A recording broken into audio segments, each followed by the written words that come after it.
right. Deep.Organic.Phuckery, episode 12. You know what it is. I'm your boy, Linky Links. And I'm the man. You hear the deep voice? The man. Yeah, voice, I guess. Damion. Over the episode, I realized, it actually becoming a man. Of each episode, No. I started out a man. I started out a male and a man. Both at the same time. This is how you sounded. You know what I mean? Proud of you. Okay. What's going on, our subscribers? Thank you guys so much, for tuning into this channel each and every episode. But if I say every week, every episode. Yeah, and we have some people, because I have some people who saw me and they're like, oh, bro, where's the content? Yeah. So people are actually watching. Yeah, so thank you very much. Thank you. Spread the love. All right. As big guy said, it's episode 12. As you guys could see, it's just me and D Sam this week. It's only two of us. We're holding it down. You know what I mean? We can make it if you try. Please don't spoil the podcast. You like that song there? It's sick. You like it? You know that I never used to like old school jams, right? Right. I remember my dad when I was younger used to always play old school jams, and I'm like, yo, what is this guy playing? Mm-hmm. And then one of my friends used to always play it also, and I'm like, yo, why are you guys listening to this? And then one day I sat down and I listened to it. That same song. What kind of turned me onto it was I was watching Boys in the Hood, right? Whoa, stick a holy popping. What? You got turned on by watching Boys in the Hood? What turned me onto the music? Oh, okay. Just checking. What do you mean? Was that work? Well, I could get turned on watching Boys in the Hood. It has scenes between men and women doing their thing. Yo, give me some fireball. In the comments, some fireball. What do you mean? What's bro? Anyways, we're not in Jamaica. Eh? Yeah. I'm just reminding you, we're not in Jamaica. We're in Canada.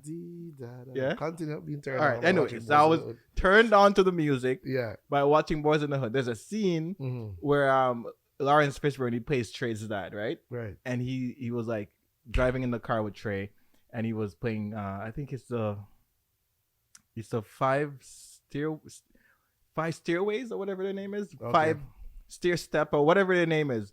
And they're Google it right now. Yeah, Google it. And they're doing this song. And it's not just the two of us.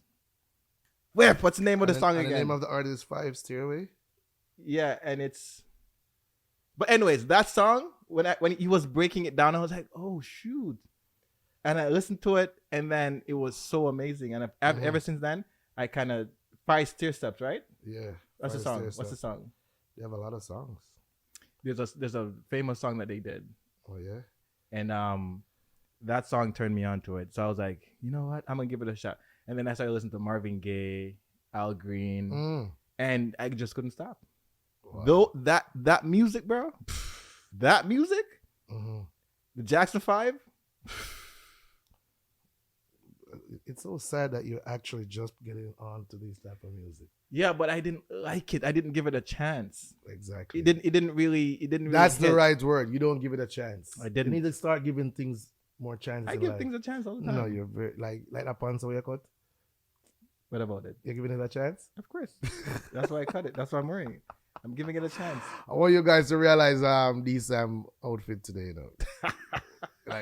you take me to see, I'm gonna see it, I purposely never said anything to him before we came on set. So yeah. Like the Gucci, you know what I mean? Yeah. Wait. Say make your point. Hate? Go ahead, hate. I'm not gonna say anything, bro. Normally you're in your basketball attire representing a team. This week you decide. I was actually gonna wear New York Knicks, and I'm like, bro, I was wearing the shirt all day. Yeah. So I just throw on the pants just to. At the tired. And just to kind of wrap it out. So I get D, you know. Get a Gucci glasses too. Nah, man. Nah. Tom Ford. All right. So it's Deep.Organic.Phuckery. We always talking about a bunch of crazes. Big up to Chris Strikes. Yeah. Anywhere you at, bro? Chris Strikes. Where is Chris Strikes? Chris Strikes. Man. Let's put a thing there for Chris Strikes. Find Chris Strikes. You know what I mean? So big up Chris Strikes. Chris Strikes is Waldo. Where is Chris Strikes, aka Waldo? All right. So we're gonna segue and start off the show with some trending topics, as my brother would say. What you have on your trending topics here, bro? Well, what just passed was World Championships of track and field, and you know I'm a track and field guy. No, I know you like track and field. I'm a track and field guy. A guy that's like track and field. But okay. I'm a track and field guy. Yes, sir. Linky, for the 100th time, I took part at boys and girls championships in Jamaica. Okay. I didn't do very well. Okay. But I was there. Okay. You didn't. I didn't what? Did you go to boys champs? Of course I've been to boys champs. Have you performed? Did you go on the track? Of course I've been on the track. You won medals. I didn't run. I was on the track. I never said anything about running. I went on the track. I performed, and I got killed every single time. I never won no medals. Well, at least you're. But honest. I won medals at Eastern Championships, though. Where was that kid? It's National Stadium. Okay. I won 2 gold medals. I've never heard of that championship. Eastern. Oh my God! It's for the Eastern parishes. Oh, St. Thomas, Portland. It's a Corrigo championship. Okay. I had a championship too that I ran. I did hurdles. Me and Dwight Thomas. What championship? And what age? Like 14. So what? Camperdown? No, it was on our street. Oh my God. And who won? I won. And what's the medal? We got like drinks. Barbed wire? No, we got drinks and stuff like that. Yeah. We had our own sports day. We had Kool-Aid, eh? kids from all over different part of the community coming together and competing against each other. You guys were bored. No, we're not But bored. you know that was a good thing. It was a good thing. And you know what we did? We made the lanes out of stones. Jesus. So you guys sown all up the road. No, we did it on a field. So we did this tour. And you guys had time to go around the track? Yeah, we did that. And we had our 100-meter hurdles. And the hurdles was the rubbish bin cover. Yeah. And don't laugh, because that same Dwight Thomas, he won gold on the 4x1 for with Usain Bolt. But he didn't win the hurdles, though. I think he got a medal in the hurdles one year, if I'm not wrong. But no, he didn't. We're gonna check that out. But what, World Championship, Olympics? yeah, Dwight, he did well. He did okay. He did well for He did okay. I don't know what well means to you. From coming from jumping over rubbish bin hurdles. I know when he was in high school, he went to Calabar. I know he did very well there. He won. At one point, he had the record for the class 2 100, 10.80. I remember that because I was also in class 2. Yeah, that's my boy, man. That is my boy. I got him right. I know. You train him. See, you got him right. Yeah, man. I know him. I know him. Yeah. So. When I was in Saskatchewan, we had a track meet called Knights of Columbus, and he was one of the guest athletes there. So I actually saw him. I spoke to him. You know, I was running and he was running, so we kind of chopped it up. But yeah, he's decent. He's decent. Not throwing shades. Anyways, so World Championship just passed. Right. And well, we're Jamaicans, so, and we're also Canadians. So Jamaica did very well. Canada also did very well. Canada won 2 gold medals. No, hold on, I'm lying. Canada won both hammer throws, men and women, and Canada won the decathlon. Oh, really? Yeah, Pierre Lepage, the guy the guy from Whitby. Yeah, he won. So I think they had 4. Arab won the 800. Canadian? Yes. 800 what, man? Yes. What? The guy won the 800 meters, bro. Damn. So Arab won the 800. Pierre Lepage won the decathlon, and Damion Warner got 3rd in the decathlon, so got 1st and 3rd. And then we won the hammer throw for men and women. Oh, you're really following up. So I'm a track. You're really a lover of the sports. I must say, I'll give you that. So I think Canada finished ahead of Jamaica on the medal because of the gold. Oh, really? So the quality of medals, yeah. So they got 4. Jamaica got 3. Oh, yeah. So Jamaica got 12 medals. They got 3. I'm not gonna remember all this, but they got 3 golds. I know they got 3. Daniel Williams won the hurdles. Antonio Watson won the 400 meters. I couldn't believe it. I was shocked out of my mind. How did he even do that? That makes no sense. Glenn Mills. And you know what he does. Glenn Mills, a magician. Shout out my boss, Glenn Mills. And then gold medal, Sherika, 200. Yeah. You know, we could have won the women 4x1, but I don't know why they never chose Elaine to run in that. So when I was watching it, right, and I watched the heats, and I saw Elaine on the backstretch, I was like, okay, Elaine's ready, right? The thing about J3As, that's a organization that chooses who runs and who performs or whatever. So their thing is, they made a rule from day one that top 4 from the trials will compete. Okay. Which is why Taekwondo Tracy was having this problem, because he was top 6 in the men's 100 meter and he didn't get a chance to compete. And they brought in this next guy who was supposed to be an alternate who didn't even finish in the 100. I don't even think he made the final in the 100 meter. So he was saying, why is this guy here? If you have, so that was a big deal. So because of that, they wanted to be consistent.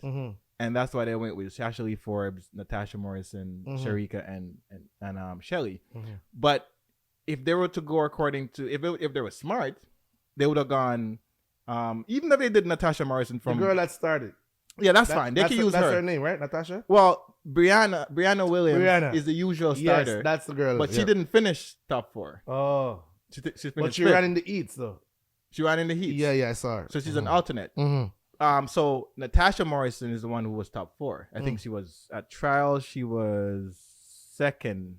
So it was Sharika, Natasha, Shashley Forbes, and Shelly didn't run, but Shelly had to buy, so they had to use Shelly. And I think Brianna was 4th. Brianna Williams was 4th. But so Elaine did Elaine run in that race? Yeah, she got killed. Damn.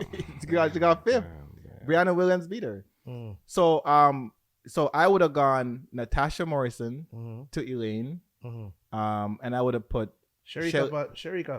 Put Sharika on the corner. No, the reason why they didn't put Sharika they don't like putting Sharika in the middle of the relays, because she has a problem with taking the baton and passing it. Oh, okay. She can't do both. Okay. So with just on the anchor, she can only take it and then right. So she stays on the anchor. That's fine. Shelly or Elaine could do the corner. Right. Maybe the faster person at the moment was Shelly, so maybe she should have still done the backstretch and then Elaine on the corner. Well, the faster person at the time was Sharika, no? But she's on the finish anchor. Yeah. So the next you're talking between Shelly and Elaine. Okay. Right. So that's what I would have done. Because believe it or not, see, when you're in a high level competition, pedigree matters. You see, Shashley Forbes and Natasha Morrison, they're good, but they're not household names. They don't have that high confidence where if the US are out there and they're putting on pressure. You're not experienced. Right. So you need to have someone who can hold that. And I think Elaine, her star power is big enough. She's the double-time Olympic champion, all kinds of medals, blah, blah, blah. So she can hold it. So I don't know. I think Jamaica birthed an animal. Who that? Sha'Carri Richardson. She's going to be problems for Jamaica for the next couple of years. I'm How? telling you right now. How? Because she's naturally quick. She's going to be problems. And she's not even at her peak yet. She's going to be problems, See, bro. That's weird to say someone's not at their peak. Track and field, well, the sports on the whole is so strange. Someone could be 18 and be running crazy quick. And you say, oh my God, the potential is crazy, because if you're running this now, by the time you hit 25, you're going to, and it doesn't happen. Yeah, so you never know with Sha'Carri. Yeah. But I watched it. She shouldn't have won the 100, to be honest with you. I think what gave her an advantage was the fact that she was in lane 9. Yeah. And nobody's really paying attention to her, because I watched the race a couple times, and I think Sharika and Shelly are in the race, and in Sharika's head, the next best person to her is Shelly. Once she has Shelly covered, she's good. So I'm thinking when she's running and she realizes that Shelly's not going to beat her, then she's just not chilling, but she's not going as quick as she can. And then Sha'Carri from nowhere, lane 9, zoop, and passed her. I think that's what happened. I think if they meet again, Sha'Carri's going to beat her. Well, Sha'Carri beat her 3 times this year. But that's what I'm saying. The same exact way. Yeah. Running past her. No. But I know, you can see in the 200, Sharika is way faster than her. Sharika just don't. The 100 meters is a weird race, because the way Sharika's not faster than her. She's faster. She's faster than the 200. No, Sharika's faster than her. In the 100? And this is why I'm saying she's faster than her. If you have a 100-meter champion and you have a 200-meter champion, right? The way you kind of bridge the gap to see who's faster is by going somewhere in the middle, because now you're talking about speed and endurance, right? So when it comes to quickness, obviously Sha'Carri is quicker because the way her cadence, look at the way she runs. she got more steps in than turnover. everybody else. Right. So that gives her a good top end speed. But if you're gonna go top end to top end over distance, Sharika has her beat. Obviously, you can see it in the 200. But why haven't she beat her for the last? Because of the way Sharika don't know how to run 100 meters very well. She's only doing well in 100 meters because she's that powerful and strong. So she needs to change her coaching. No, she needs to. She just doesn't have the cadence, bro. She needs to change her. So she can't beat her. Steve Francis is our coach. What do you mean? The best coach in what are you talking about? You need to go to Glenn Mills, bro. No, stop it. I'm just saying, I don't see her beating Sha'Carri for now. Like Sha'Carri, she found it. Like she got in her the 100 confidence. meter. Remember, she Yeah, beat the 100. Sha'Carri in the 200. No, 200 is But it's a race. no. But I'm saying 100. I'm speaking on 100. But don't beat her. No, I don't see her beating her in the 100 for now. Yeah, I might agree with you. I think if If you're someone's supposed to beating, race next month, right. Sha'Carri's fit, Sharika is fit. 100 meter. Who do you got? Based on what I've seen, Yeah. Sha'Carri. Okay. At least you're being honest. Sharika doesn't have the mechanics to do the 100 properly. First of all, one of the things that's really killing her is when she gets up from the start, she just jumps up. Like she's better at it, but she's not very good at it. And then when she pops up, because remember, if you don't go into drive phase for a while, Jesus Christ, it's gonna be hard for you to accelerate the way you're supposed to. Easy them out of It's drive true phase, though. bro. It's Easy, true though. easy. Speaking of drive phase, we're gonna drive right into the 100 meters for men and 200 meters for men. That was won by that one hurt my heart, bro. Why? I don't know what Lyles, bro. What's wrong with him? I don't like that guy, bro. Yo, the man's trying to be Usain Bolt so hard. It's so annoying. You know what I'm saying? Like, first of all, he said, this is what he said. I'm going to run 9.65 and I'm going to run 19.10 and I'm going to get 3 gold medals. He didn't even come close. Pause. Not come. He didn't run close Yeah. to 9.65. Didn't nowhere close to 19.10. And yeah, he did get his 3 gold medals, but bro, stop talking, man. What's so wrong with that? The guy likes to talk. Nothing is wrong with that. He's good. And He's good. he has a Jamaican girlfriend too. Exactly. His girlfriend is a nice dark skinned lady. She's not nice. What are you talking about? Nice body. Jesus Christopher. Have you seen her? Of course, I know her. She used to go to Edwin Allen. Oh, really? Yeah. She looks cool though. You know what I mean? She's cool, Yeah, but yeah. she's not very good at track. She has a very, very fit body because she's a track athlete. Mm-hmm. And I'm not putting her down. Like she's all all like right. Stephen A right now. What does Stephen A do? What does Stephen A do? I know you want to talk about it. Go ahead. So after Noah Lyles won the 100 and the 200, Stephen A went off. But what did Noah Lyles say on the post? So press conference? Noah Lyles decides to like world champions. I agree with this. So Noah, if you guys wonder what we're talking about, Noah Lyles, right? Yeah. The new world champion for track and field. 100 meters, 200 meters. And the 4x1 for the United States. So whenever you're done performing an event, in any field, you have to do a post press conference. So he was doing a post press conference. Yes. And what did he say? He said that why do the NBA players why do the NBA, when they win their title, they have world championship on their shirt or on their hat? You guys are world champion of what? United States? Right. That line right there should be put in a song. So don't get me wrong. I love World US. Championship of what? I know. The United States? That right there should be put in a song. Immediately, Kevin Durant, Draymond Green, what if them? all these guys are saying that, and these are NBA players, by the way. They're saying that they're just throwing shades at him, saying he's an idiot and blah blah blah blah blah blah. But then Stephen A got him the next morning. I didn't listen to him. I listened. What did he say? Stephen A's first. That is ignorant of Noah. Very ignorant. Okay, let's break it down. We have over 100 and something international player in the best league in the world. You're gonna tell me that this is not world athletes? That's why they're the world champion, because you're going against best of the best. And I'm saying, Stephen A doesn't really sound right. So yesterday, he recanted his statement. Boop, boop, boop. Attention, please. This car is backing up. Boop, boop, boop. So he's on his podcast, and I'm watching it live, right? And he's like, I got a message. So his voice gets... Yeah, of course, because he's humbled. Yes, I got a message from a good friend of mine, a good brother. Because one thing I've learned about these journalists, especially Stephen A., which is so great at his job, is that when he's about to make a point or about to do something, he has set it up. Yes, the setup is so, you know what I mean? And if you don't know, you're like... It's dramatic. Yeah, you know what I mean? It's almost like a music. Bro, it's dramatic, but it's also so well done. Like that, like they teach you that in school. Like, it's like, well... It's confidence. It's confidence, but it's the way how you do it. And I realize he does that same thing all the time. He's very confident in his abilities to speak and articulate what he's saying. Yes, so the way you put his shit together, but it's always that same format. So it's goals. Exactly. He's very good at it. Exactly. So the man said, well, you know what? A good brother of mine, you know what I mean? Very good brother, very good. I love this brother to death. And his wife, you guys probably know her. You call her name Nicole Park or whatever. Beautiful. I love her to death. And if you guys wondering what I'm talking about, my good brother, he sent me a message. I'm not really doing it because he asked me to. I read it and I'll be like, he got me. You're right, brother. And what a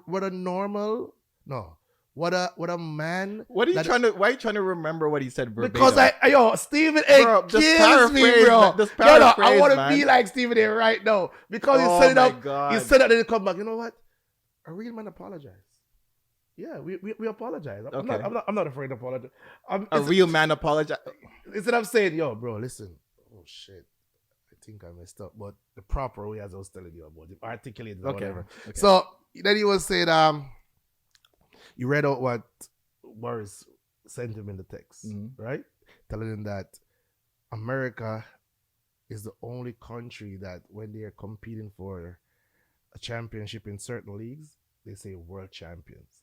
So over in England, so this is what Boris, over in England. And he's German. Yeah, that's what he said. Over in England and Manchester United win the English Premier League. They don't say the world champions of the Premier League? Yeah, you know what I mean? And then they have the Champions League, which is all over. And they're still not world champions. Exactly. You know what I mean? You still got to go play World Cup. So he broke that down to a T. But you see, this is the thing. You say you want to be Stephen A. And Stephen A's clarity and his knowledge and his ability to orate, to articulate what he's saying, is very profound. I have to say, it's very profound. But the way he reacted to this, kind of showed me. He showed his hands a little bit, and the hands you think that he think before he just automatically say, "What are you dumb?" Right, and but that's what he did. Other people were saying, him just jumping. But the hands that he showed was that a lot of times when he's talking, it's because of his ability to articulate stuff. Why he comes off so good. It's not because he's really thinking about what he's saying. You could tell because a lot of times when he attacks people with the vitriol that he attacks people with, right? You could tell that, this guy's sounding a little bit emotional, but because he's so good at his job, good at words too, right? He uses kind of logics and reasoning to kind of get his story around, even when it's not true, or even when it's not making much sense. And you can tell with this one because most of what they're saying, the NBA guys, Stephen A. Smith, all these American guys, even Gilbert Arenas was going off about it. Most of what they're saying is just from an emotional place, and because you're stepping on their foot too, their league. But this is the thing. Not only that, it goes back to the point. I don't know if you remember the conversation we had where we were talking about Dr. Umar Johnson, and I was saying that he has this kind of American centrism, like where he thinks that because he's from the U.S., he's a premier or paramount figure in whatever they're doing. So, like for example, he thinks that because he's an African American, and African Americans are the top black people in the world, they're supposed to be leading the charge. And I think it's the same thing with these NBA guys. They're just reasoning from a imperialist perspective. We're Americans. So once we're Americans and we have the best leagues, we have the best everything, anything we do and anything we want to call it, it should be accepted by everybody else. And that's their argument. Their argument is like, we have the best league. Obviously, the NBA is the best league. Right. Like, all the best players in the world play in this league. And why can't we call it world champs? That's simply their argument. Now, I get where they're coming from. but they're missing the point, the basic point. It doesn't matter who plays in your league. It's a domestic league. It's not a world league. So even though you have players from all over the world playing in the league, it doesn't make it a world league. And when you draw the parallel to soccer, you have, for example, you have Real Madrid. Real Madrid has some of the best players in the world. Yep. But it doesn't make them, whenever they win the Spanish league, it doesn't make them world champs. They still have to play Champions League. They still have to. And one thing they forget. This is one thing they forget. Stephen A. didn't say it. Gilbert Arenas didn't say it. All these guys who are making arguments against Noah Lyles' argument, they forget. It's when you're playing for your country, it's a different ball game. It doesn't matter how good the guy is. When he puts on that jersey, and you can check when the U.S. are playing basketball in the Olympics or something, right, and they're playing a team. Remember, they have a team with all NBA players. They're the best league in the world, right? Why couldn't they beat Spain and Argentina when they slap them up all the time? Why couldn't they beat them? Spain probably had 4 guys who were in the NBA. Everybody else is just trying to get to the NBA. Argentina probably had 2 or 3. And even if they're in the NBA, they're not the best players in the NBA. Yeah. US had the MVP. They had this. They had that. And they still couldn't beat them. Because once you put on that jersey that's representing your country, it's a different ball game. You know what I'm saying? And that is something I'm going to talk about today. Because people keep saying I'm anti-Jamaican, and I'm going to shut you up today. I'm going to show you why I'm Jamaican. Big up to Ballhead and Maurice in the gym. So them say you're anti-Jamaican? Yes. You know, the next thing I wanted to touch on, as you brought up that, you know the baseball, it's called the World Series. Yes. And all the time I'm like, why would they call this the World Series? And when they go to the Olympics, it's not like I don't think, did the U.S. ever win that thing? They probably have won it, but I don't think they've dominated it. No. The other countries have won. But in the baseball league in the States, it's mostly Spanish that is dominated. Yes. Like the Cubans. But that's what I'm saying. So when you have when they play a world competition, US don't dominate it. That's what I'm saying. That's my point. So that just goes to show you that you think even though you have the best league and you have the most money and all these things, that you're prestigious and all that, that you're the best league. But when people put on that jersey, and Argentina this past summer in soccer showed us that whenever someone puts on that jersey to represent their country, it's a different beast. You don't have to have the best team, but you have the biggest heart. You have the most pride. You can go out there and represent your country. You know what I took from that too? The bigger picture when you go against the grain. So because it was so implemented in people's heads, not only in the States but worldwide, that the world champions are the Golden State Warriors. So everyone like say that. But when Damion just come and say, world champions? Like, yeah, that's something where nobody else would never say. They're going to look for you like he's a madman. Right. And say you're ignorant and say, no. But really because they're not stopping to think. Exactly. But really and truly them stop because they never hear that before. Like, nobody has never said that before. Right. So them hear something new, they must say, wait. You must be an idiot. Yeah, what kind of madman this like? And they're like, oh, wait, hold on. This has been going on for years. So why would this... And, so that's what I got from, like, when you stop and you think, you're like, oh, let me see if this really makes it. Might sound weird, because I remember say years ago Kanye West come out with some tear up shirt and all the people say you're a madman. Yeah, he's mad. He's mad. Kanye is mad. No, he's not. Yeah, he is. I don't think he is, but that's for another convo. Anyways, what Noah Lyles said, I think is deep. No, it is very deep actually. I mean, I have to agree with you on that. I was gonna say it's organic, but even though it's not my favorite. That was a deep thing. I was surprised. Before we get out of this discussion, who you see beating him in the future? In the future? Yeah. In the 100 meters, anybody. He's not very good at 100 meters. He just got lucky. Do you like that kid from Jamaica? I think he came in 4th, I think, or 5th. Hudson? No, the 100 meter guy. Oh, the 100 meter. Oblique Seville. Oblique, yeah. I like Oblique Seville. He went to Calabar High School too. And he ran pretty fast, like out of nowhere. I never heard of this guy till like he was in grade 11. You know what I'm saying? And then he just started running 10-1. I was like, who the hell is this guy? But he's good, and he's the Glenn Mills too. But what I'm noticing with him, and it's just two world championships, so I don't have much evidence to go off. But he falls apart in the final because watch the race, and I've always paid attention to this. When he comes out in the heats and he'll jog, he'll run, and then for like 60 to 70 meters, and then he'll ease up, and he'll run like 989, 986, right? And then in the final, he'll be trying so hard, and he's running 990. So he's running slower in the final than he is in the heats, and because he's so relaxed and he's so confident. And I'm saying, does this guy have the Safa syndrome? Because the second world championship in a row, he should have won a medal. And at about 60 or 70 meters, he started breaking. He's young. He's pretty young. He's young, but his tendencies. He's breaking apart when he gets to the end of the race, especially when the pressure is on. Okay. And he starts dipping for the line too early, right? Because he's desperate to win. He wants to win the medal for Jamaica. And two, he's a little bit nervous. Yes, right? You're right. But I think Glenn Mills is going to fix that. You think so? Yes. You know what I'm looking at now? I used to think Glenn Mills is an amazing coach. He probably still is. But he hasn't really done anything apart from Usain Bolt. What are you talking about, bro? Johan Blake did something for a couple years, but then after that, he just went downhill. And I know he got hurt. But apart from that, Glenn Mills hasn't done anything. Donald Quarry? Huh? Donald Quarry? Bro, listen, Donald Quarry. I'm just letting you know. You said, and that's way back. Donald Quarry was from the 70s. Glenn Mills coaching, bro. So?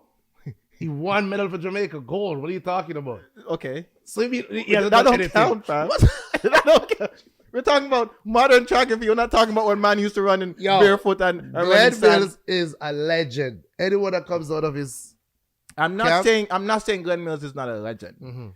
Anybody who's coaching two people to run the first and the second fastest time in anything, Usain Bolt and Johan Blake, they have the fastest time, first and second fastest time in the 200 meters.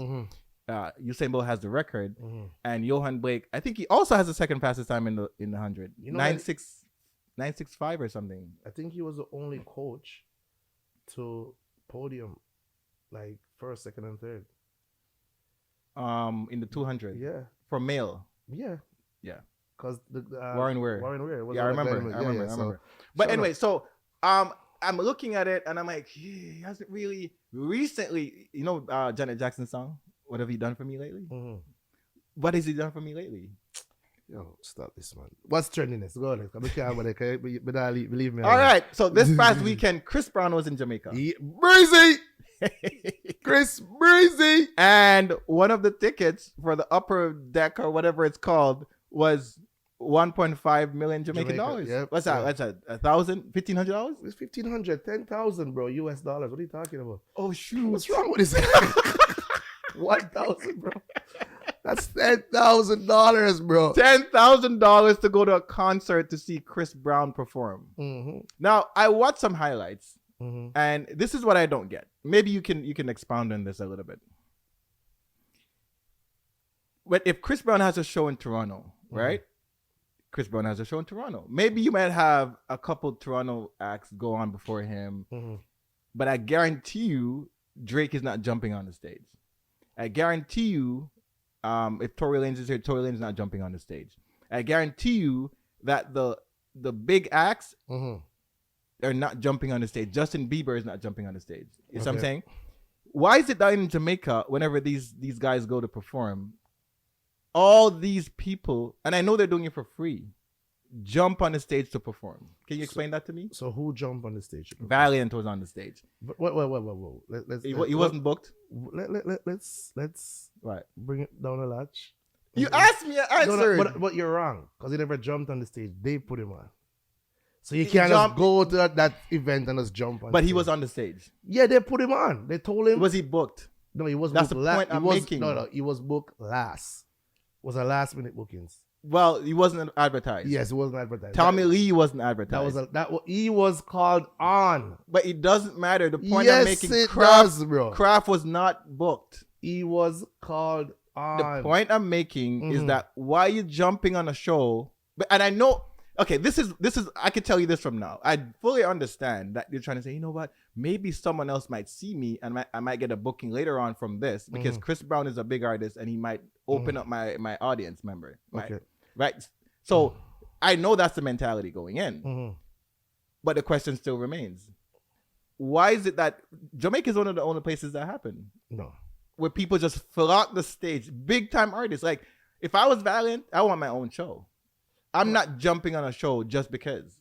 You see what I'm saying? At this stage in my career, I'm trying to sort myself out in a way where I could arrange what I do and how I do it. Right? Because also too, and this is one of the things that really gets the Jamaican artists to go hot and then just drop. They're everywhere, doing everything. They're not doing their performances and their appearances in a timely manner. It's almost like it's not being thought about properly. Right? And that is what I'm saying. The question is why? Why? All right, let me break it down to you because obviously you don't really understand. No, I don't. I realize. Enlighten me, please. I realize you don't understand. First, you're lying because... I'm lying. Well, can I speak? You're lying. I'm lying. Can I speak? You're lying because when... Every time you say I'm lying, I'm going to say something. When Drake or any one of other artists are performing and they're in town, they call out two of their friends that is in town to come and sing 2 songs. Guys, give it up for Damion. And him sing 2 songs. Like who? Bro, I don't want to get tell me who passed through here and got Drake to go sing songs. I'm not going to say here. This is what I'm saying. Let's say 50 Cent. 50 Cent was in New York. Drake's not singing nothing. Bro, listen to me now. 50 Cent was in New York. He would make an appearance on stage. Jeez, but bro, can I speak? 50 Cent was in New York and he called out Fat Joe. Fat Joe was a book for the show. When I say, yo, come in at your place, give us some love. Nothing wrong with that. Right. Think there, I see Usher is doing Vegas. A lot of people are not booked. They're not advertised with Usher. And Usher called them out. Right. They did a little 1-2 and keep it moving. So that's one. So what is the reason for that? This is the question. Because, the question still all remains. right, what it is that when you're in somebody's backyard, so if me... You're paying homage. So if me go to a white girl place there, I don't know where that is. Not a country you come from. So we're going to say, I'm here with our vibes. I'm not going to say, I'm going to keep, I'm going to make sure I pay homage to the general. Big guy. Who's who? Which is you, your place. No, it's not bad. No. But you know what I mean. I get what you're saying. Right? You're paying homage. So that's what it is. Call on and thing now. So with Sean Kingston now, if you realize Sean Kingston call on Safari, and him call on... Is Safari's place? No. The reason why he call on Safari, because Safari is Jamaican, but also him and Safari close, but also the fact that they have history together, like... Okay. But they never have the money to stay at house and blah, blah, blah. And Right. And the same thing, if you realize Ding Dong called up Popeye Caution. Popeye Caution live Jamaica and just give him that strength there. So, to back, the only thing I agree with you upon now is the fact that this is a big show, a big platform. So, when you have a big platform... There's a difference though. There's a slight difference. With what? So, all the people that you've mentioned, I don't know if you've noticed, they're not hot. Valiant is hot. No. You have to understand. Fat Joe's hot? Bro, who? Fat Joe. He bust the place. What are you talking about? He's always hot and current. Listen, I'm not saying he's not a good artist. I'm not saying he doesn't have hits. He's not current. Fat Joe's not hot. Safari's not hot. Popeye Caution is not even an artist.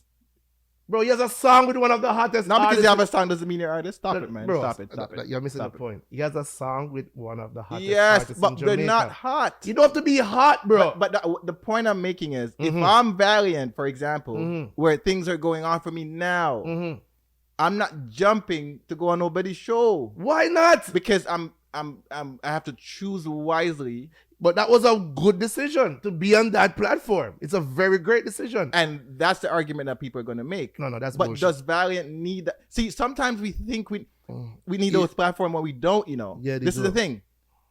Remember when Popcorn was hot? He was making waves. Right. And then he signed with OVO. Right. And then people are like, oh my God. So now OVO is going to bring him to the next level. What happened?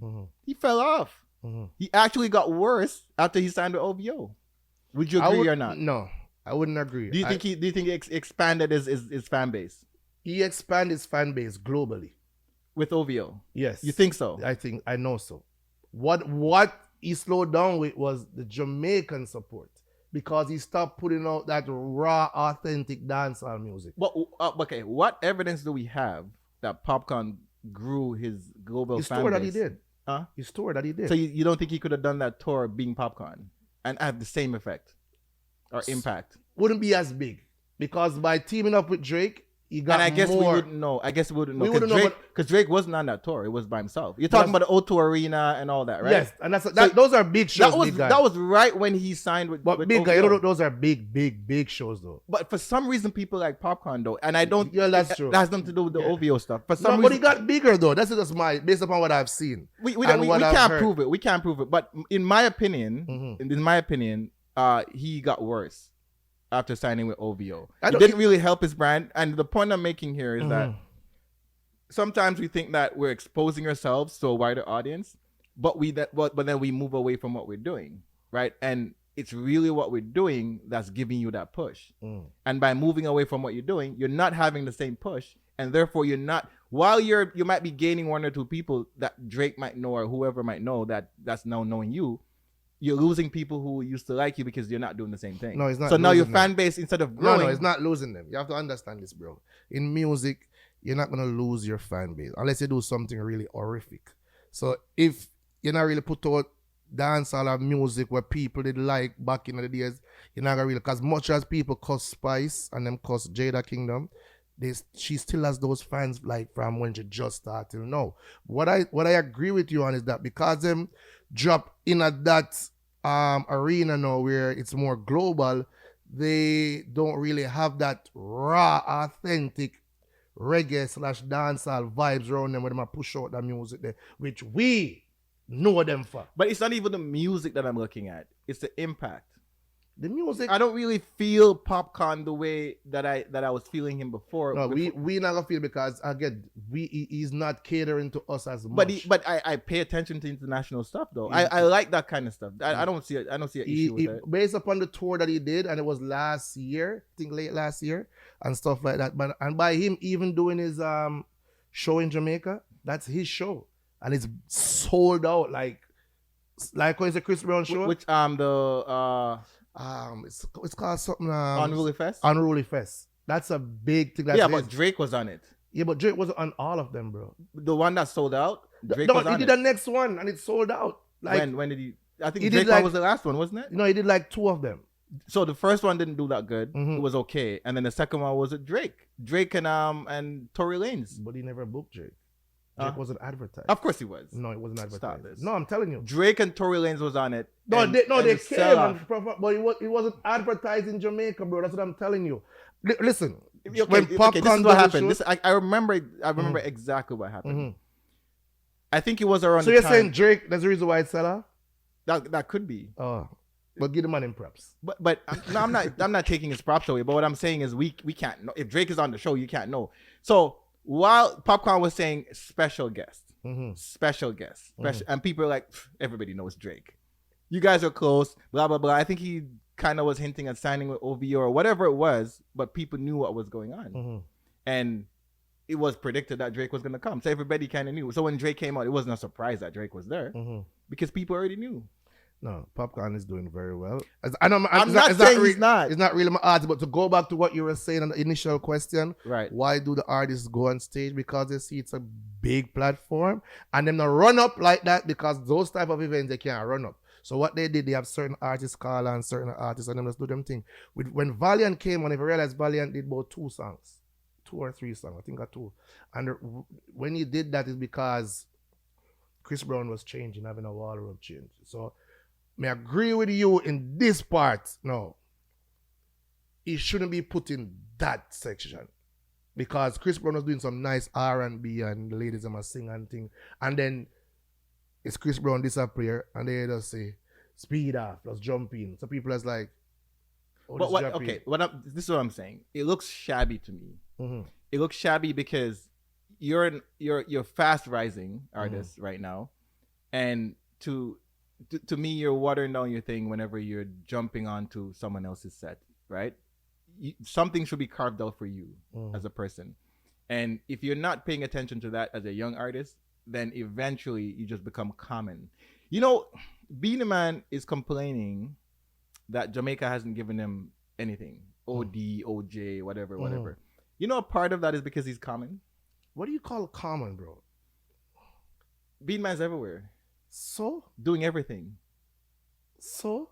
What do you mean so? All right, let me ask you a question. Yeah. Thing there's not everywhere. Who that? Let's say Sanchez. Okay. Let's say Barris. Okay. They're not everywhere. What? So what? What has Jamaica done for them? But Sanchez doesn't deserve OD. What? For what? I mean, for what? For his contribution to reggae music. Stop. Sanchez is one of the best. Barris Sanchez is one of the best. Sanchez is a good vocalist. One of the best. Sanchez has a very unique sound. Jeffrey. Most of Sanchez's songs that he did were do-overs. And some of them are written by him. I didn't say all. I said most of his songs are do-overs. Let's not left his natural songs. Right. Secondly, Sanchez has impacted reggae music in a good way. Great way. Why? If I was to make an argument for Beenie Man over Sanchez, is because Beenie Man has impacted reggae music for a longer time and grow globally long. Thank you. Now Beenie Man. So you can't say. So when you're saying in our a lot of people who I've never seen Sanchez on Beat 106 and Park. You know what I'm saying? When I was in Saskatoon watching, dying to see something black or something Jamaican, I never seen Sanchez nowhere. You know who I saw? Beenie Man. Yeah, Beenie Man. So that's why you kill yourself. Because the Beenie Man there everywhere. No, but what I'm saying is, I didn't say he didn't deserve it. I'm saying Sanchez don't deserve it. Okay. I'm saying Beenie Man. I didn't say Beenie Man don't deserve it. What I'm saying is, Beenie Man don't get it because he's everywhere. See, and that's a bullshit excuse. Because he's everywhere, he has some stigma to his name. I don't know if it's true or not because none of it has been proven. And that stigma, the country don't want to attach to it. And that is total bullshit. But I'm telling you, that's what's contributing to the whole thing. No, that's bullshit. That's bullshit because Bolt is everywhere. Bolt doesn't have a stigma to his name. Bolt is everywhere. Bolt don't have stigma to his name. And Bolt. What's the stigma that Beenie Man and Bolt to his name? Stop it. I don't want to get into it. I don't want to get into it. But Bolt's. That's what I'm saying. But so Bolt, if you're gonna Bolt's contribution to the world of track and field, not just Jamaica's track and field. No, I know. Beenie Man's contribution don't even compare. But I'm saying, if Jamaica is going to use that, the reason why they haven't acknowledged Beenie Man is because it's a part of it. It's a part of it. That is BS. Because Beenie Man and Bounty Killer, that guy would never get. Listen to me. They are, whether they like it or not, staples. Whether the government or whosoever is handling these type of things out, like it or not, those two are stand up like they're one of the foundation in dancehall and bring it to a next level. So if I pick up Shabba Ranks and Ninja Man them and Yellow Man them from that time, but after that in the 90s come right, but with that 2023 right now, and Beenie Man still getting booked. No man, them have to give the general. Okay, what I'm saying respect. Though, go back to my point. So the Chris Brown show, I don't like. There's something about the artist just jumping on stage, and it happens all the time. Stop saying that, bro.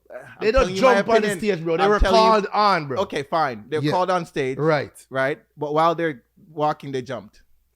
Oh my God, Jesus! So they jumped on stage, right? Am I wrong? You're wrong. Okay, fine. So them being on the show without being booked for the show, that's what I really mean. It just rubs me the wrong way. I think it's a lack of professionalism, and especially when you're hot. When you're not hot and you're trying to get a hype, I get it. But for Valiant, bro, you need to focus on where you're going because you're moving with a certain momentum right now. You don't need that. But that's not gonna slow him down, though. No, I'm not saying it's gonna slow him down. What I'm saying is you're just presenting yourself everywhere. Think about, be choosy. No, he's not everywhere. And you just mentioned something that's very important. You're acting like you're a filler, like Chris Brown's changing your performing. You're a hot artist, the hottest artist in Jamaica. Stop it. No, but that's it.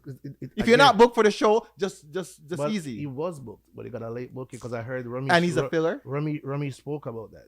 They probably again, they probably asked to be on there. But guess what? We don't know the background on that. But I don't know it. If you're getting, they have to be getting a nice piece of food to come into that show. So if you're getting a nice piece of food to come sing 2 songs, why not? I probably no money. What are you talking about? No, come on. Stop this. Wait, come on. Sharon Burke, you know, bro. Ramesh not putting his artists Yeah, out there without getting no papers. Sharon Burke don't play. Ding Dong, if you realize Ramesh artist Ding Dong was booked. Yes, but Valiant wasn't. But he got booked late. And Valiant is a way harder artist than Ding Dong. What do you mean? He's hot. He's the hottest artist right now. His song is hot. He's the hottest artist right now. I didn't say he's a better performer than Ding Dong. No, I'm not gonna perform. But I'm saying hot. Mm-hmm. Ding Dong's lukewarm. Valiant is hot. Who was the best performance to you? To be honest, I don't really watch. I just kind of watch the highlights. I didn't really pay attention. That kind of stuff to me, bro. Like for example, I was watching The Craft when Sean Kingston called up Craft. First of all, big fat Sean Kingston is on stage with his pants by his knees. Like I'm like, yo, what is going? That alone was pissing me off, bro. Right? And then Kraft came on with a thing on his head. You can't see his face. He's performing. I'm like, what are you saying, bro? What are you saying? Like I can't hear what he's saying. Right. And he's jumping up and down and I'm like, yo, bro, I can't. And then Tommy Lee's the same thing. I just turn it off. I'm sorry, I can't do that. But Breezy is obviously a performer, so it's his show. Mm-hmm. You know what I'm saying? Like you can't compare Breezy. Now I to see any why of the those guys. people them say you're anti-Jamaican.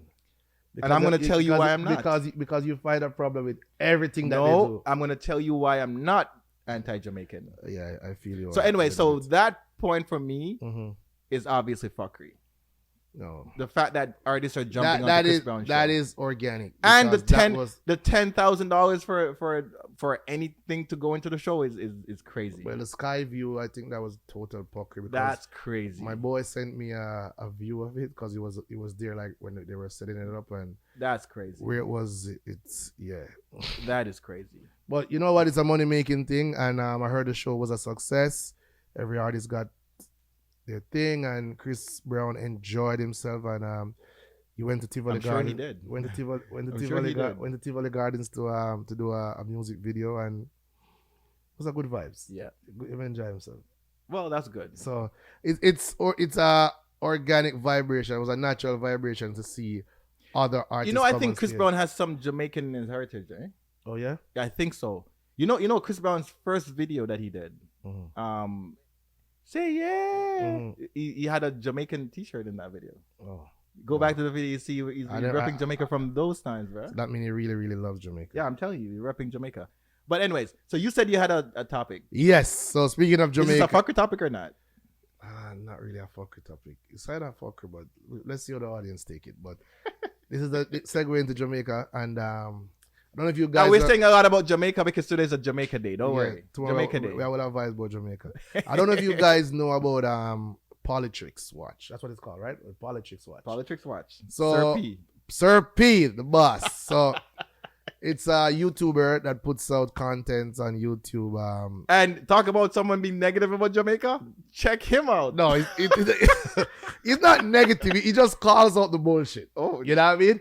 So Sir P has been known to come up with some content that not even the police force in Jamaica can come up with. You know what I mean? Bro. I don't know how he gets some information like we're wondering like how the hell do you know these things? You know what I mean? Right, and, like real behind the scenes. And he goes as far as to call out any and everybody, and he doesn't care. But what he does is that his voice is being disguised. Yeah. You know what I mean? And you can't trace his IP address, nothing at all. So you can't find him. You know what I mean? People send threat to him for how many years now. Sir P could be walking beside you right now. Exactly. You know what I mean? So Sir P, there was one of the biggest, if not the biggest trial that was happening in Jamaica with the clans and one other. These are gangs. Gangs in violent Jamaica, gangs. In Spanish Town, St. Catherine. And one of the gang members is C4 decided to turn himself into the authorities, a special team called CTAC. And he just decided to leak on everybody. Rat?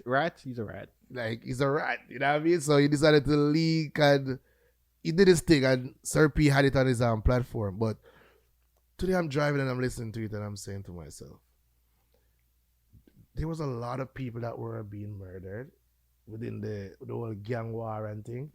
But also, if he's with the gang and he decided to just turn like that and go into the cops and tell them everything and set up this and set up that, should we look at him as a good person or this nigga can't be trusted? Like, he's a rat. Okay. Because he was in the gang for a while, you know. Okay, so this is my take. This is my hot take. To be honest with you, to be totally honest, I think, and you've heard me talk about violence in Jamaica. It's not something I support. I don't think that Jamaica can do better than what we're doing with the crime and violence and all that. And I think the Klansman, I don't know enough about them, and I don't want to say something that's going to get me hurt. So I'll tread very carefully. Yeah. So I don't know enough about the gang itself. So what I'm going to speak about is something in general, right?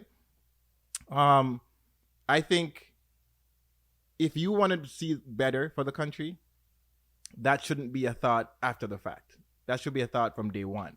Like for me, I will not get involved in any gangs or anything that's going to do something to hurt people because I don't believe in that, right? So if I'm rolling with you and I see that you're that kind of person, I'm going to just ease off because it's not my thing, right? I'm not involved in that. So if I'm involved up until a point when it kind of brushes me and it gets close to home to the point where I'm thinking, you know what, I need to start talking about what these guys are doing, then I think I'm too far gone. Once you get involved in it, then you're stained by the same blood, right? So it doesn't matter if you're in the gang for 6 years and after 3 years you decided, you know what, I'm going to turn on the gang and talk about it. I don't respect what you're doing because what about the first 3 years? How come you didn't say anything? Were you okay with it then? Right? Why? And if you weren't okay with it, why are you so trusted? Because the way the access that he has, he must have done something to earn that access, right? So for me,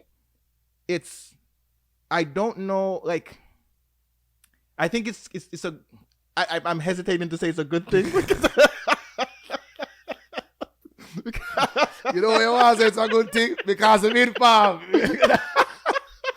You might get off the gunman off on the street, so you want to say it's a good thing. So for me, I'm going to go, I want the Jamaica to be violent free, right? The least violence we can have, the better it is. But the way he's doing it, I don't respect it. Because I don't think you should have been involved from day one. If you're against it, you shouldn't have been involved from day one. And you can't say you don't know. Yeah, you can't say that, no, big guy. No, but I'm telling you what I think. No, but so for me, I always look at people who are ratting people out as it's like okay. And this is what ratting is. I don't think I've never been involved in no gangs or nothing. So if I witness something happen, right, I'm telling the authorities. If you're asking me a question, I'm going to tell you what I saw. This is what I saw. This is what happened. And people are going to call that ratting, but I don't call it ratting because I'm not involved. I'm a civilian. But if you're involved in that lifestyle, I don't think you should be able to come out and say, oh, after 2 years, no, I'm going to go and I didn't like what they're doing, so I'm going to talk about it. That part I don't agree with. You're involved, you're involved. All right. I understand where you come from. Right. You see, in the garrison, sometimes you really and truly don't want to be a part of it, but because you're in fear of your life, because there's different ways you're involved or you're not involved. So if you decide that me know you and you are doing your thing and everything there, I might not say nothing to you, but really and truly, I come from Portmore and I live around here, I'm there around here, so I'm somewhat involved, but not involved. I say that to say this. You know automatically, well, you know the Gary, you're not going to know, but when you're in certain inner city or certain places, if Eglinton Award Western Road, you come from Eglinton, but you go university and I really care. Right. It's not a wise thing for you to go to Western Road. Right. You understand what I say? What do you mean? Why wouldn't I know that? I don't get it. No, because you're saying if you in the why you feel like if you get involved, why enough for rap? What I'm saying, basically what you were saying that he's trusted. He's a trusted member. Yeah, he's a trusted. So he has to have done, like, people are not gonna just give you trust like that. No, I'm talking on the part where you say in the first half he shouldn't have been involved. But that's what I'm saying. But we're talking specifically about this gentleman's case, C4, right?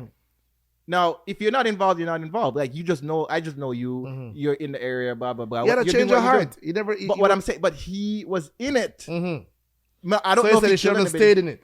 But if you're not about that life, you're not about that life.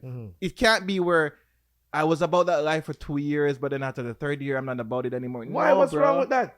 No, man. No, you already bro. oversaw. No, you already oversaw. No. You already No. oversaw them kill however many people, and you were okay with it at that point. Well, it was okay. Maybe it wasn't. But why okay. didn't he say something?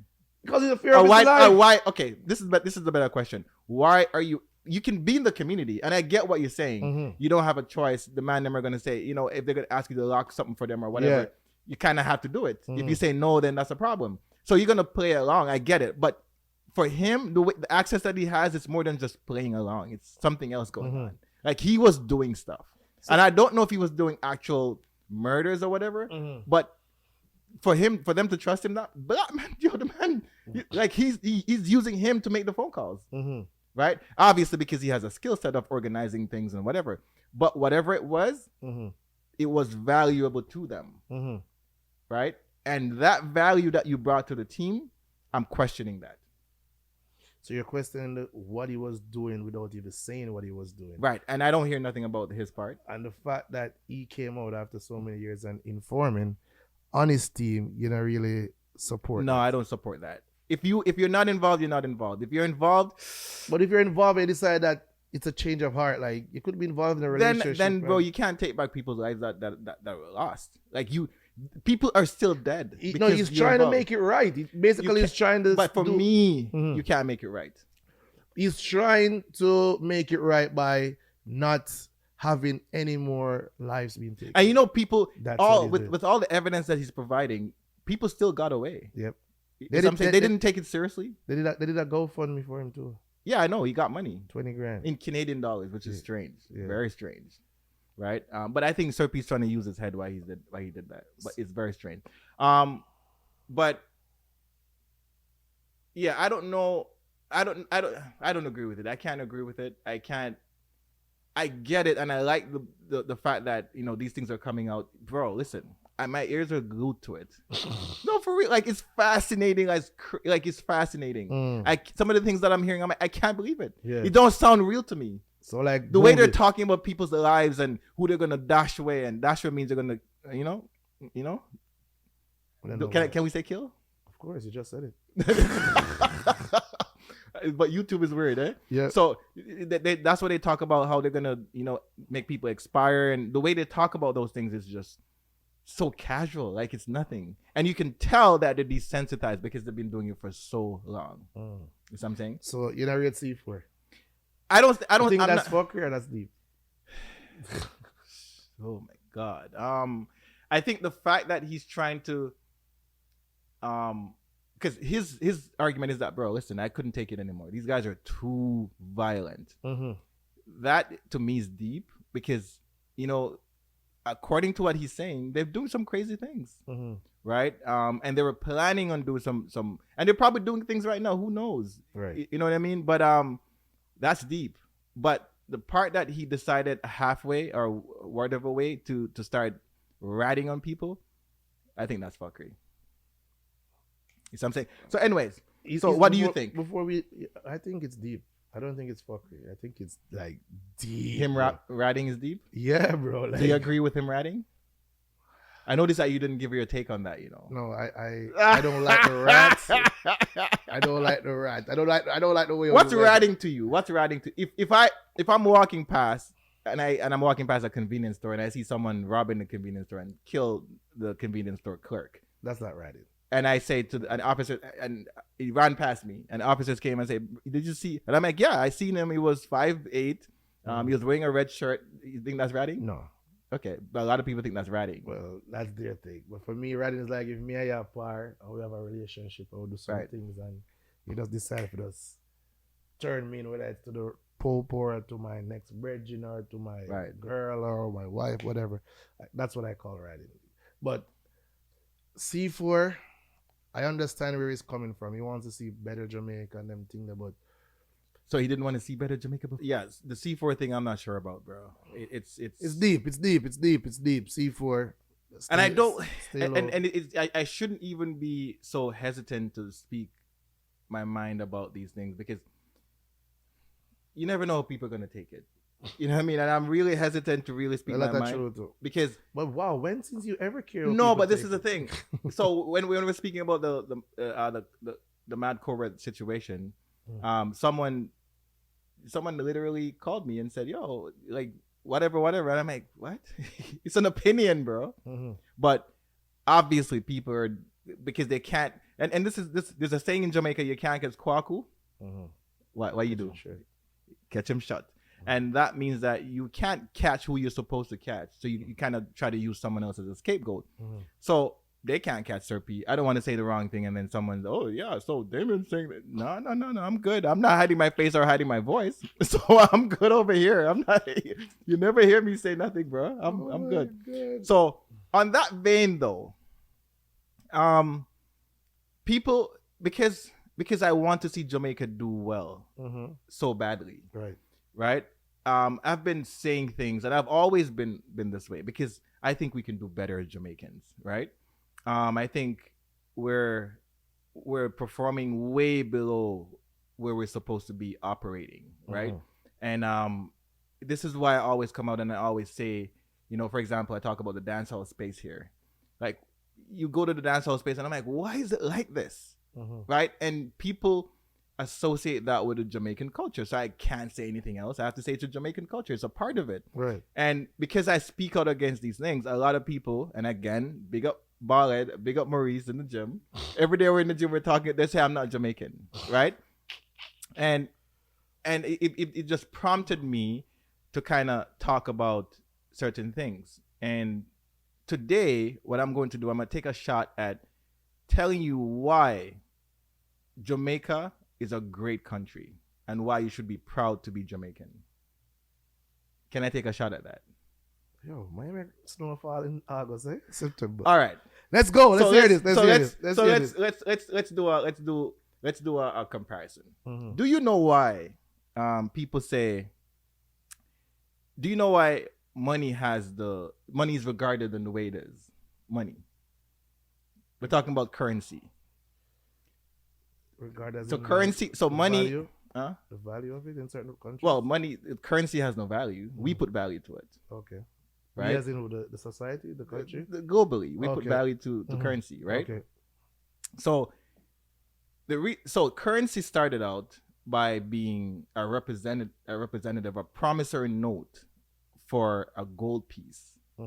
So instead of you lugging your gold around to say you want to buy a cow, and you bring your 2 pieces of gold on your back to go buy the cow, you go to the blacksmith who will keep your gold for you, and he'll give you a note to say, okay, Linky gave me 2 gold pieces, and that promissory note you could take to John and say, John, the blacksmith over there, right, he has my 2 gold pieces, and here's my note that he gave me to prove it. You know, that's what a currency. That's a currency note. Okay. So that's how we put value to notes, right? Currency. Now, equate that to the same question. Why are we proud to be Jamaicans? And it can't just be, oh, I was born there, so I'm proud. Why are we proud to be Jamaicans? Have you ever thought about it? Of course. I know why I'm proud. You know why you're proud to be Jamaican? Tell me why you're proud. Let me hear it. Let me hear it real quick. 2 seconds. My community, the way I was raised, the food. But why? The culture. Because it helped me to be who I am today. Right. But the thing is about that is, if you were born somewhere else, right, with the same kind of drive, the same kind of, you'd have probably been the exact same person. No. I wouldn't have been raised the way I was raised in Jamaica. But what I'm saying though is, you're not giving yourself credit. A part of who you are. A part of who you are is environment, and a part of who you are is also nature. Who you are as a person. Right. So give yourself some credit. Of course. All the time. Well, that's what I'm saying. I give my country credit too. But it's not the country. Is what? Right. It's a mixture of the two. Okay. You see what I'm saying? But at the same time, I'm not saying you're not supposed to be proud. But the question is why? Why are we so proud to be Jamaicans? And why you think we should be? Okay. I'm gonna call some names. So you've noticed I've had my phone the whole day because I don't want it to go. Right? I have this. So I'm going to call some names. Dr. Daniel Bowen, right? And he went to Anhui University in China, right? Alex Brown, right? He went to BMCC College, right? Nicholas Johnson, Princeton. Ramona Little, Concordia. Jordan Jarrett, Columbia. These are all universities, right? Mm-hmm. Do you know what all these people have in common? What? The Two Jamaican? things. Two things. The Jamaican. They're Jamaicans, Mm-hmm. and they're all valedictorians of their classes. Okay. These are so Princeton. You know Princeton, right? Yep. Columbia. Mm-hmm. These are Ivy League university. Mm-hmm. This guy Jordan Jarrett graduated Master of Law for Columbia, right? Mm-hmm. And he was a valedictorian straight from Jamaica, Right. right? Johan Gordon, Damion Chang, Mm-hmm. right? Those two names, do you know what they have in common? What? They aced the SAT exams. So the SAT exams is what they take in the United States of America, Mhm. right? Scholastic aptitude test. That's what it stands for, right? And every kid in the States takes it to go to university or college, right? These guys in Jamaica, they got 1,600 out of 1,600. Mm-hmm. Aced this test, right? Now, you never hear about these things. Have you ever heard these guys' name? No. Right. All right. So the reason why I'm bringing it up is because, so you know that Jamaica got independence 1838. Sorry. 1838 was the abolition of slavery. Okay. Independence was 1962, right? Mhm. So 1838, around those times, one of the reasons why Jamaica got independence was because the Maroons were so annoying to the British. Mhm. They were so annoying. They wouldn't give up. They wouldn't give in, Mhm. right? They couldn't capture them. They just kept killing soldiers here and there. Every now and then you'd find a dead red coat in the bush. And they're like, what is going on? A Maroon, Mhm. an arrow or whatever, they killed them. And they ran back to the mountains, right? To the point where the British was like, you know what? We give up. What do you want? Mhm. And the Maroons would say, we want a treaty. We want to keep this area. You can do whatever you're doing down there. We'll keep this area and we won't bother you. And they formed a treaty, right? To the point where some Maroons were shipped to Nova Scotia here in Canada, Mhm. right? And some of those Maroons subsequently went to Freetown in Sierra Leone, right? And, you know, even though it's not the Jamaica today, that's the beginning of a Jamaican heritage. Mhm. You see what I'm saying? So coming from there, have you heard of this lady called Mary C. Cole? No. Mary C. Cole in the 1800s was one of the first nurses to help soldiers in the Crimean War between Russia and the Ottoman Empire. Okay. Jamaican lady, Okay. right? Now, this is the 1800s, right? In the late 1800s, you know this guy Marcus Garvey, right? Mhm. Uneducated, no money, whatever it is, traveled to Panama, a couple places, then he went to the States, right? He led one of the biggest civil rights movement in the history of the world for black people without social media, without the help of any government systems. He did that by himself to the point where up until now, one of the biggest civil rights leader that's ever existed in the States was Marcus Garvey. Mhm. He influenced Malcolm X, Edgar Evers, James Baldwin, Martin Luther King. All these guys, you call the names, we could tell you. And he was from where? St. Anne, from Jamaica. And don't even talk about reggae music. Don't talk about ska, right? All from that little place called Jamaica. Don't talk about in the 1970s and early 1980s when there was apartheid in South Africa. One country consistently nagged and kept up the noise about apartheid in South Africa was Jamaica. Mhm. Forced countries in the world to pay attention to that system till eventually they got rid of it, Mhm. right? Jamaica did that. So I'm Right? still waiting for you to tell me why you love Jamaica. So hold on, no, hold on. Yeah. I'm giving you things. History. So you have 1948, right?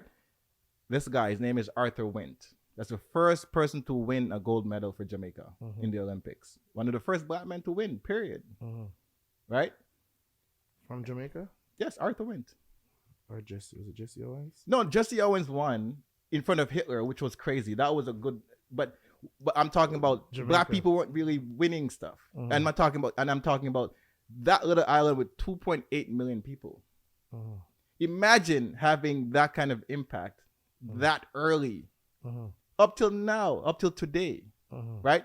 So when people, when I see guys who are standing, and I'm not done coming back. When I see guys standing in the banquet halls with their spliff in their hand and their dragon on one, and and yeah, man, and they're so proud to be Jamaican. You're standing on the backs of giants, and you are not doing your part to contribute to this. And when people talk about what you're doing, you want to feel like people are not being Jamaican enough, or you're disrespecting, or you're violating. You need to understand why you should be proud to be Jamaican. And why you should be proud to be Jamaican is because of what these people have done before you. And some of these people that you don't know, they go around the world and they spread this Jamaicanness in a way where you can't even begin to understand. You see what I'm saying? And you're standing on their backs every day. When people say Jamaica, I told you, when I went to Saskatchewan, I walked onto the varsity team. Why? Because when I walked on, the coach was like, okay, you can run? And I'm like, yeah. He's like, okay, where you from? And I said, Jamaica immediately. Immediately, I got onto the team. But why? Usain Bolt. Right? Donald Quarry. Bert Cameron. Okay. I'm standing on their backs. Right? So when I'm talking about Jamaica, I'm not talking because I hate Jamaica. I'm talking because I understand the people who are building this, right? And I don't want you to think that for 1 second that when you come and you do your little loose man thing or whatever you're doing, that you're contributing to you're not contributing to it. You're taking away from what these giants did. And you need to understand this. This is what I'm trying to get you to do. So if I'm talking and I say Jamaica is a violent place, I'm not coming from a place where I'm like, oh, I don't like Jamaica and I don't want to be there and I'm scared of it. I'm saying it because that's not who we are. That's who we've become because we don't understand who we are and who we can be. And I want us to do better. We're not doing as good as we can. We're not living up to who we are. And that's where I'm coming from. So when I asked you the question, why you should be proud to be Jamaican, is because you're standing on the backs of giants. You're coming from a lineage that has greatness to it. You see what I'm saying? And it's only right that you play your part. This is why I say that. So we are that though. So I'm speaking to anybody who wants to hear it. All right. I as Stephen A said, you had a soliloquy for like 20 minutes just now. I allowed you to speak and get it off your chest. And some of the stuff that you said, I agree with. You know what I mean? And some people that you spoke about, I didn't even know of them. But thanks for the info and the knowledge. You're welcome. But when I'm on, I'm can relate to certain things that me grew up on. When you see a man on corner about a man England that drink a dragon, don't think that he's not proud to be a Jamaican. Not because he's rubbing out him and England drinking a dragon. That means him not, as you say, carry on the lineage and carry on the thing. Everybody has different lane with them inner. Some people were born with that brain where they can get a 600 on a SAT. And some 1600, sorry. A 600 would be a fail. 1600, where some people them can't ever get 600, but yet them can contribute in a different way. I know Usain Bolt probably wasn't the brightest in school, you know, right. But him contribute in a different way. But I call his name. Yeah, but but I'm just saying, like, people contribute in different ways. So when a man is doing something that you think is not living up to what those people have done based upon the names that you have called, don't think that they're not repping the country. No, and, I'm not. And standing no. on Okay. So there's one thing that I should mention. I went to a dancehall party, right? And I was standing there. I was watching. Hold on. Make it talk for 20 minutes. I'm going to talk for 2 minutes and you cut me off. No. I'm not cutting you off. Okay. I'm not cutting you off. What I'm doing is I'm putting into perspective what you're saying because I don't want you to go away with the wrong idea. Okay. Right? I'm trying to cover my bases. I'll let you talk. Don't worry. I went to a dancehall party and I saw people dancing, grown people. I could tell they're grown, dancing and enjoying themselves and having fun. And, and people are smoking or whatever, which is fine. Mm-hmm. That's a part of Jamaica also. Mm-hmm. That's a part of Jamaica that most people like, as a matter of fact. Mm-hmm. But I don't want people to get it twisted like that's only Jamaica, because that's what's happening here.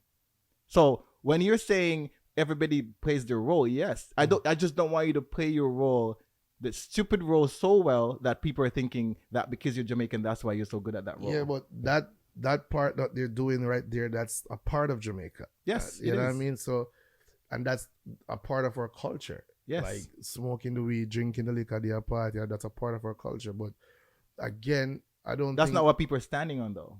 No, not everybody. That's just a small fraction of the world and a small fraction of Jamaica itself in terms of, and not everybody in Jamaica is like that. But somebody that's in that dancehall space or come to that might be ignorant enough of things that Jamaica really and truly is about that, which is not. But that's what I'm saying. So when you're standing on being a Jamaican, you're not standing on a man smoking weed and being in a dancehall party. You're standing on greatness, fam. That's what I'm saying to you. Yeah, no, but when a man had born him spliffer, that doesn't mean that he's not standing on greatness. It's just the fact that he was what greatness raised... is he doing? No, how is he contributing greatness to our culture?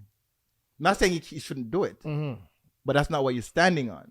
When you're saying you're Jamaican, you're standing on the shoulders of giants who came before you. Who Bob Marley smoked his spliff, but he contributed in a positive way that we can't even erase it. But that's what I'm saying. But some people were just smoking in the corner, smoking this spliff, thinking, "Oh, I'm just here representing Jamaica." Bro, understand yourself. I don't think nobody had to do that. But this is what I'm saying. I want you to, the same way I kind of brought it to you, the money. That's why I brought the money example.